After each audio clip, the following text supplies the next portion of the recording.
ओम नमः सिद्धेभ्यः। नमः श्रीवर्धमानाय निर्धूत कलिलात्मने सालोकानां त्रिलोकानां यद्विद्यादर्पणाय ते। जलो महावीर भगवान की जय। अयोध्या शासक तीर्थ क्षेत्र की जय। इस रत्नकरण शावकाचार में पंचम अध्याय के अंदर 4 शिक्षा व्रतों में सामायिक नाम के शिक्षा व्रत का वर्णन चल रहा है।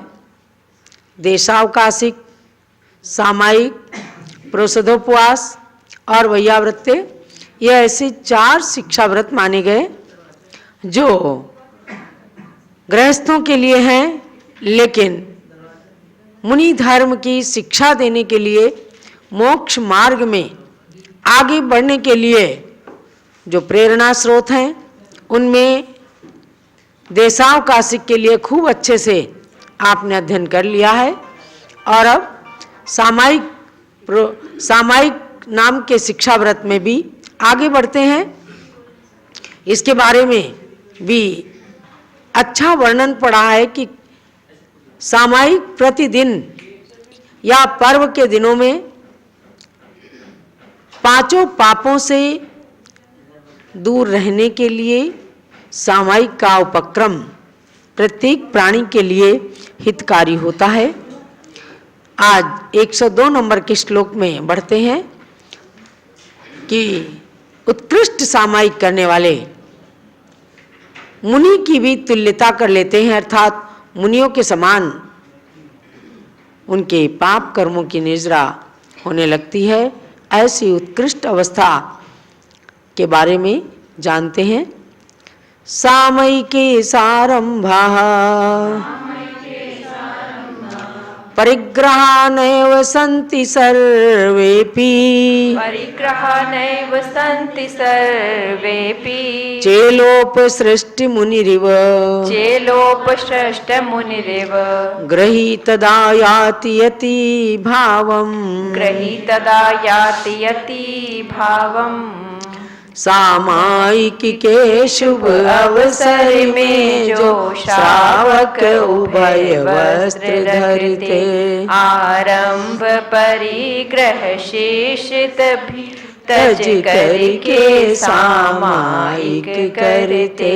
जैसे मुनि पर उपसर्ग काल में वस्त्र पड़ा उस तरह कहो, यद्यपि वह ग्रस्त है तो भी मुनि रूप हुआ उस समय अहो। देखो कितनी उत्कृष्ट अवस्था और भावों की शुद्धता का परिणाम आपको बताते हैं कि सामयिके सारंभा परिग्रहा नैव सन्ति सर्वेपि।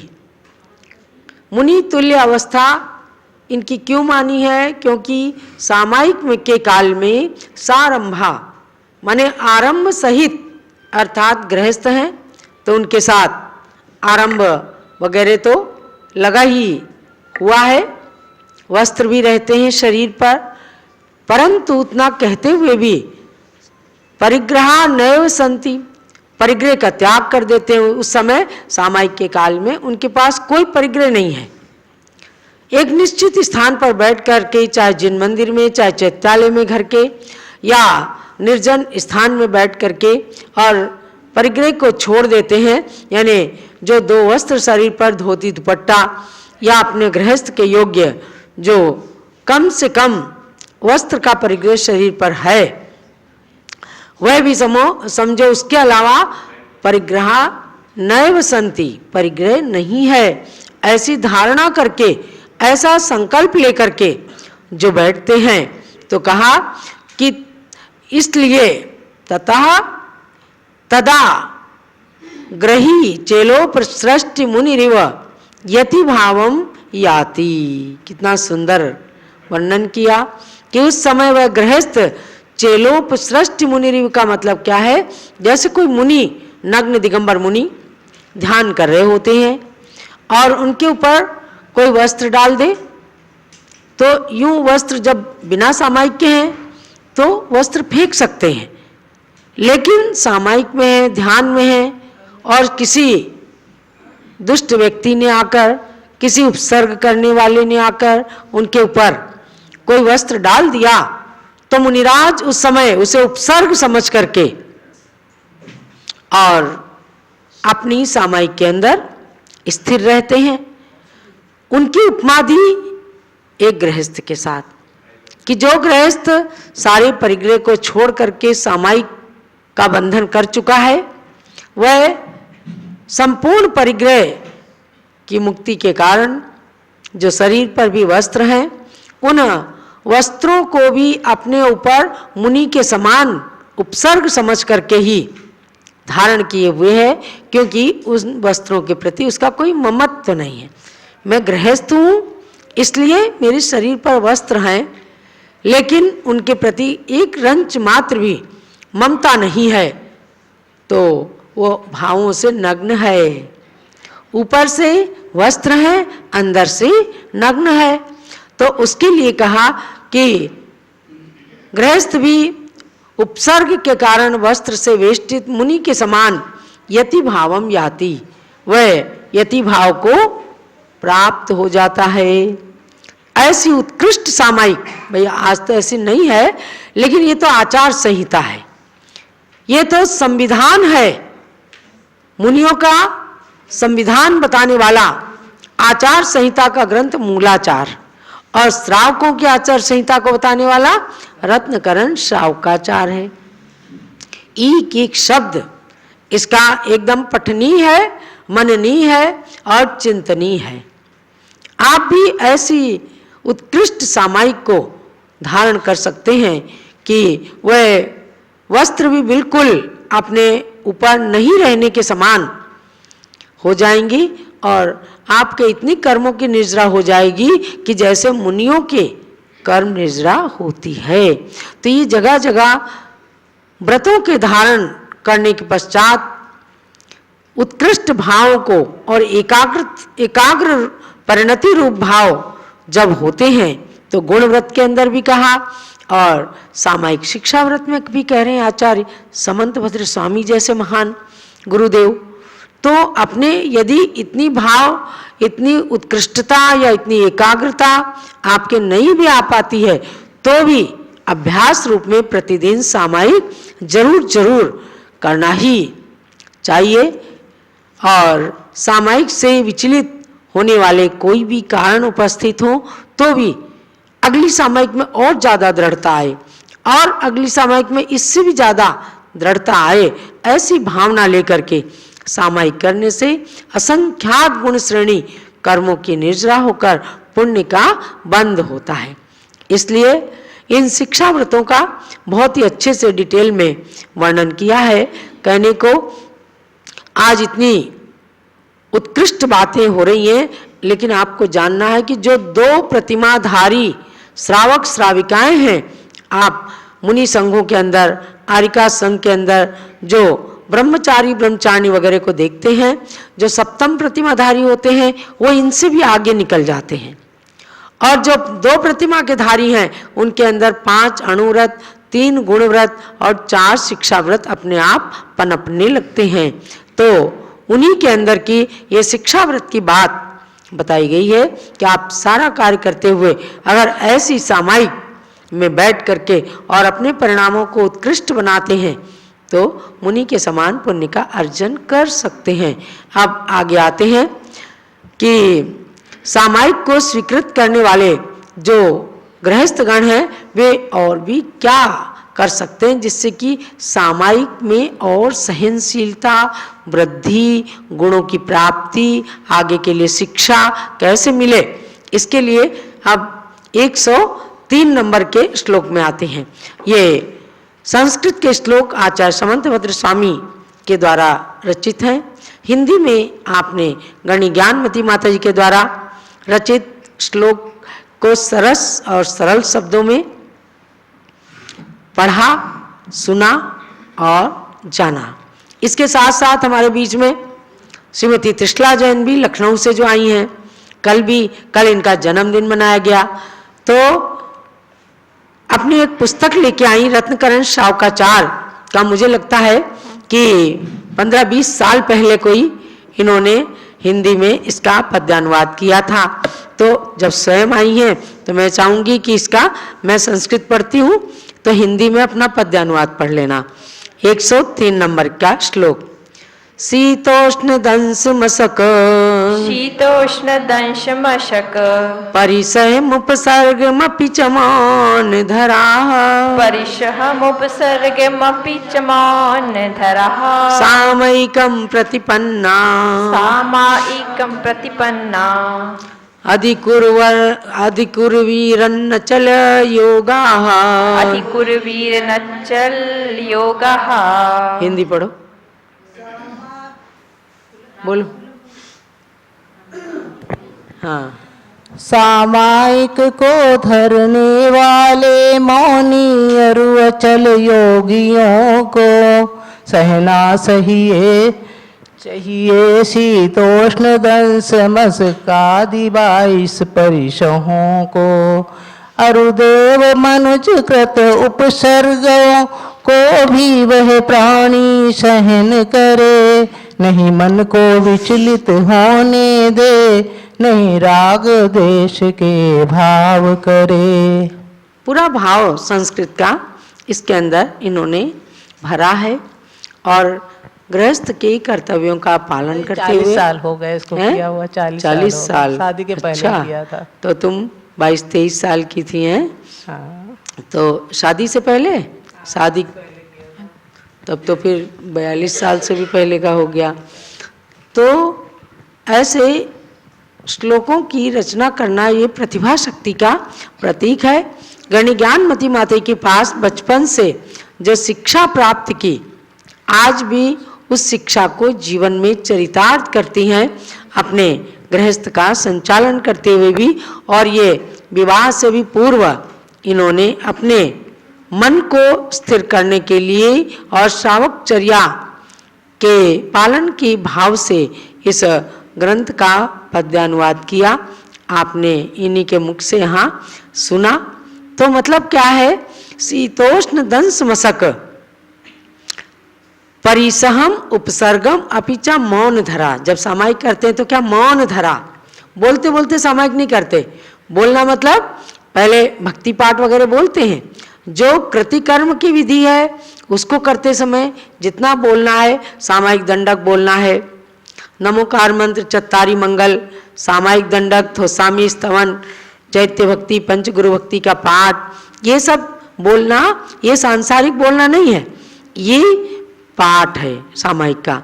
और उसके बाद मौन धरा माने मौन लेकर के, मौन धारण करके जब पूरी सामायिक के लिए बैठ गए हैं तो ऐसे में सर्दी, गर्मी, दंश मशक यानी डांस, मच्छर जैसे काटते हैं ना डांस बड़े बड़े, और मशक माने मच्छर, परिचय आते हैं, कभी कुछ चुप गया, किसी ने कुछ बाहर से कह दिया, कोई मन के अंदर भावना हो गई, शीत उष्ण वगैरह, ये सब परिचय भी हैं। उपसर्गम अपि, और कोई उपसर्ग आ जाए तो उसको भी सहन करें। यानी कि सामायिक में धीरे धीरे धीरे धीरे अपने मन की एकाग्रता को बढ़ाएं और शरीर पर परिचय और उपसर्ग सहन करने की प्रक्रिया को भी बढ़ाएं। इसके लिए बार बार सामायिक व्रत का विस्तार करते हुए कहा है कि सामायिकम प्रतिपन्ना, सामायिक को स्वीकृत करने वाले जो गृहस्थ हैं, अचल योगा, अचल योग, स्थिर योग, एकाग्र योग करके, और जो अनुष्ठान को ग्रहण किया कि भाई 1 घंटे तो मुझे बैठना ही है, इस मुद्रा से बैठना है। आज शरीर कमजोर है, लेकिन तमाम लोग सामायिक करते समय सोचते हैं बस पद्मासन के अलावा हम बिल्कुल ना खड़े होंगे, ना हिलाएं डुलाएंगे शरीर को, मन को भी स्थिर रखेंगे। तो मन वचन काय सबको स्थिर करके अचल योगा, अचल योग, स्थिर सामायिक में जो अनुष्ठान को ग्रहण कर लिया, उसको नहीं छोड़ते हुए मौनधारी बन करके और इन परिसरों को शीत उष्ण दंश मशक परिसय को उपसर्ग को भी सहन करें। तो जितना अपने से बने उतना सहन करें। आप इन चीज़ों को पढ़ करके मत सोचना कि फिर हम तो ग्रहण ही नहीं कर सकते। अरे अभ्यास रूप में करो। ये धीरे धीरे अभ्यास को बढ़ाने की प्रक्रिया आचार्य देव ने बताई है।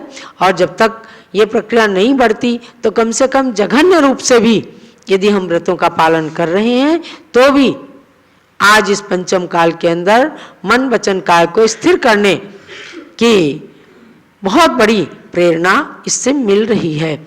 अब आगे हम 104 नंबर के श्लोक में चलते हैं।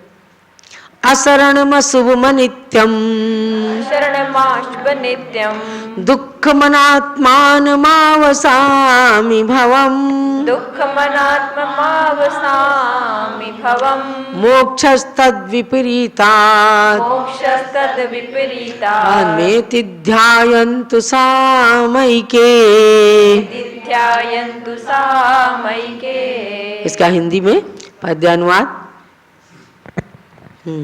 वह महापुरुष सामायिक के समयों में निम्न विचार करें।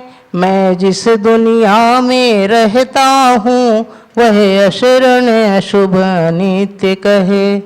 है दुख रूप अरु आत्मा से नहीं कुछ संबंध अतः पर है। यह मोक्ष मार्ग इससे उल्टा अतएव वही अपना घर है। संक्षेप में स्वामी समंत भद्राचार्य ने कहा संसार और मोक्ष इन दोनों में 36 का आंकड़ा है। जो चीज संसार के अंदर है वह मोक्ष स्वीकार नहीं करता।